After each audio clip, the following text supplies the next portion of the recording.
2025 ಅಲ್ಲಿ ನೀವು ಇನ್ನು ಈ ತರ ಫಿಯಟ್ ಕರೆನ್ಸಿ ಯೂಸ್ ಮಾಡ್ತಾ ಇದ್ರೆ ಇದು ವ್ಯಾಲ್ಯೂ ಹೋಗೋ ಟೈಮ್ ತುಂಬಾ ಬೇಗ ಬಂದಿದೆ. ಏನಕ್ಕೆ ಅಂತಂದ್ರೆ crypto currency is the future ಅಂತ ಹೇಳ್ತೀವಿ. ಏನೇನ್ ಚೇಂಜಸ್ ಇದೆ, ಏನೇನ್ ನಡೀತಾ ಇದೆ ಒಳಗಡೆ ಅಂತ ಅನ್ಬಿಟ್ಟು ತೋರಿಸ್ತೀನಿ ಬನ್ನಿ. ವಿಡಿಯೋನ ಸೇವ್ ಮಾಡ್ಕೊಳ್ಳಿ ಮತ್ತೆ ಫಾಲೋ ಮಾಡ್ಕೊಳ್ಳಿ. Web3 ಅಲ್ಲಿ 2025 ಅಲ್ಲಿ you don't need a bank account, you don't need any like wallet address or anything. It's a Web3 account. Just say your name and transfer money. Is it right? Yeah.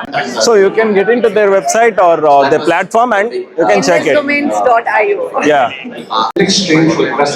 ಇದೆಲ್ಲ ಏನು ಅಂತಂದ್ರೆ wallets. So ಇದರಲ್ಲಿ ನಾವು ಹೆಂಗೆ ಕರೆನ್ಸಿನ ನಾವು store ಮಾಡ್ಬೋದು ಅಂತ ಹೇಳಿದ್ರೆ, ಜಸ್ಟ್ ಸ್ಟೋರ್ ಮಾಡಿ ಸ್ವಿಚ್ ಆಫ್ ಮಾಡ್ಬಿಟ್ಟಿಟ್ರೆ ಯಾರನ್ನೂ ಹ್ಯಾಕ್ ಮಾಡೋದಕ್ಕಾಗೋದಿಲ್ಲ. ಇದು ಲೈಕ್ ಪೆನ್ ಡ್ರೈವ್ ತರ ಕಾಣುತ್ತೆ ನೋಡೋದಕ್ಕೆ. ಇದರಲ್ಲಿ ಕ್ಲೋಸ್ ಟುಗೆದರ್ ನಾವು ಸ್ಟೋರ್ ಮಾಡಿ ಇಡಬಹುದು. ಈ ತರ ವ್ಯಾಲ್ಯೂ, ಈ ತರ ಕಾರ್ಡ್ ವ್ಯಾಲ್ಯೂ ಹೋಯ್ತು. ಇವಾಗ ನೆಕ್ಸ್ಟ್ ಈ ತರ ಕಾರ್ಡ್ಸ್ ಬರುತ್ತೆ ನಿಮ್ಗೆ. ಈ ತರ ಕಾರ್ಡ್ ಅಲ್ಲಿ ನೀವು ಕರೆನ್ಸಿ ಟ್ರಾನ್ಸ್ಫರ್ ಮಾಡಬೇಕು, ಮತ್ತೆ ಫಾರೆಕ್ಸ್ ಎಕ್ಸ್ಚೇಂಜ್ ಇರುತ್ತೆ, ಮತ್ತೆ ಅದಕ್ಕೆ ಚಾರ್ಜಸ್ ಇರುತ್ತೆ, ಇದೆಲ್ಲ ಇರುತ್ತೆ.